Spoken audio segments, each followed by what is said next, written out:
राजधानी पटना में आरजेडी के महासचिव श्याम रजक के द्वारा धोबी अधिकार रैली का आयोजन किया गया है और इस रैली में एक ऐसे इंसान से हमारी मुलाकात होती है।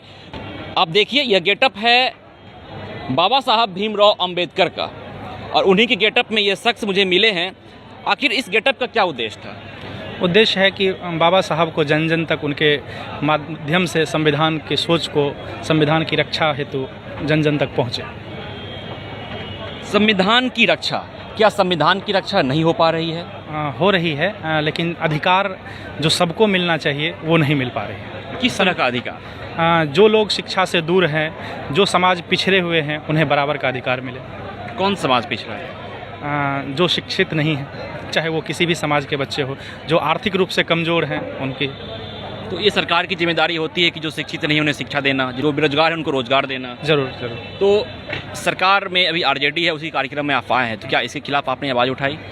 आवाज़ हम नहीं उठाते, हम कलाकार हैं। हम सिर्फ मैसेज देते हैं ताकि लोग जागरूक हो, क्योंकि आप आज़ादी से पहले भी कलाकार जो है आवाज़ नहीं उठाते थे, वो मैसेज देते थे, लोगों का आत्मबल बढ़ाते थे, वो एक भूमिका निभाते थे। तो वही भूमिका आज हम निभा रहे हैं कि लोगों में ये आवाज़ उठाने की शक्ति हो।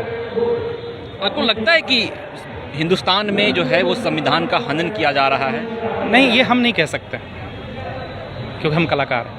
आप कह नहीं सकते, लेकिन एक युवा के नाते, एक हिंदुस्तानी के नाते तो एक बनता है ना। लेकिन अभी हमारी मुलाकात तो एक कलाकार के नाते हो रही है ना। लेकिन आप गेटअप में हैं एक संविधान निर्माता के गेटअप में। हाँ जरूर। तो संविधान निर्माता जिन्होंने हिंदुस्तान को एक संविधान दिया, आप उससे गेटअप में हैं, तो आप संविधान आपके हाथों में भी है, तो आप इस संविधान के प्रति आप वफादार रहें और कहें कि आखिर हिंदुस्तान में क्या है, संविधान का हनन हो रहा है, संविधान का अधिकार रखा जा रहा है। संविधान का हनन नहीं हो रहा है और अधिकार रखा जा रहा है। बस ज़रूरत है शिक्षित होने की।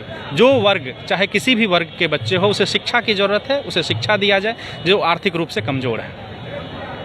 जो राजनीतिक दल हैं, चाहे वो केंद्र में हो चाहे वो बिहार में हो, उनका मानना है कि जो भीमराव अंबेडकर ने संविधान बनाया है उसमें कई त्रुटियां हैं, उस त्रुटियों को खत्म करने की जरूरत है। आपको लगता है कि संविधान में कुछ त्रुटियां हैं? ये समय के अनुसार कुछ लोग बोलते हैं और हमेशा बदलाव हुआ है, तो आगे भी होगा, क्योंकि पहले भी बदलाव हुए हैं। तो हो सकता है अगर, क्योंकि जो संसद में बैठते हैं वो उस चीज़ को समाज के अनुसार, क्योंकि आज हमारी जो सरकार बिहार में है या केंद्र में है, वो उसी जनता के अनुसार ही संविधान को आगे चलाते हैं। तो आपको लगता है कि ज़रूरत है संशोधन की? जब जब जो ज़रूरत लगे वो करना चाहिए। आपने पढ़ा है संविधान? हाँ, पढ़े हैं। तो आपको लगा कि ज़रूरत है इस संविधान में संशोधन की? समय के अनुसार हर चीज़ों की ज़रूरत पड़ती है। जैसे हमारे उम्र के हिसाब से कपड़े का साइज़ की ज़रूरत पड़ती है, तो अब हम बच्चे में तो बड़े कपड़े नहीं ले लेंगे। तो उसी तरीके से संविधान में समय के अनुसार सब कुछ कहा गया है। उस जैसे बाबा साहब बोले थे, उसी अनुसार अभी काम हो रहा है। ऐसा नहीं कि जो भी चीज़ें बदलाव हो रही वो संविधान के खिलाफ हो रहा है, ज़रूरत के हिसाब से हो रहा है, क्योंकि संविधान लिखा ही गया था देश के हिसाब से। नहीं, एक मुद्दा उठता है कि बाबा साहब भीमराव अम्बेडकर ने आरक्षण का अधिकार दिया था, अब आरक्षण का अधिकार हटाने की बात की जा रही है। इस पर हम नहीं जवाब देंगे, क्योंकि ये आरक्षण एक राजनीतिक मुद्दा है और हम कलाकार हैं। अच्छा, कलाकार को आरक्षण मिलना चाहिए? ज़रूर मिलना चाहिए और मिल भी रहा है, मिल भी रहा है। अच्छा, यहाँ आज आप आकर्षण का केंद्र रहे, आप यहाँ पहुँचे तो मतलब एक भीड़ में उत्साह देखने को मिली, आपके साथ सेल्फी खिंचाने को लोग काफ़ी मतलब आ रहे थे आपके पास। कैसा महसूस किया? अच्छा महसूस होता है, और कई जगह जाते रहे हैं तो जहाँ भी जाते हैं लोगों को अच्छा लगता है। क्या अन्य गेटअप में भी रहते हैं कि भीमराव अम्बेडकर के प्रति कुछ खासा लगाव है आपका? नहीं, एज ए कलाकार हम बहुत सारे गेटअप में रहते हैं, गांधी जी की भूमिका में भी रहते हैं, कई भूमिकाओं में, जब जैसा रहता है उस भूमिका में। एक बार उस रूप को दिखा दे जो ट्रेडमार्क है भीमराव अम्बेडकर का।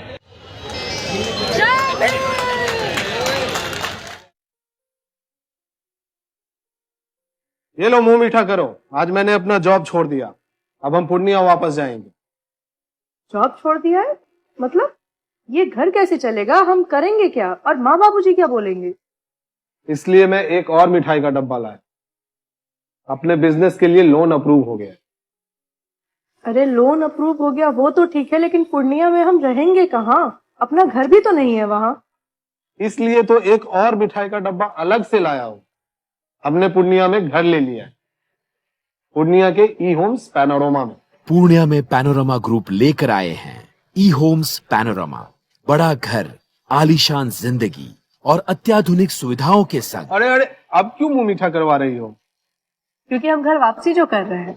घर वापसी की खुशी पूर्णिया में ई होम्स पैनोरमा के संग। E homes panorama, luxurious lifestyle redefined.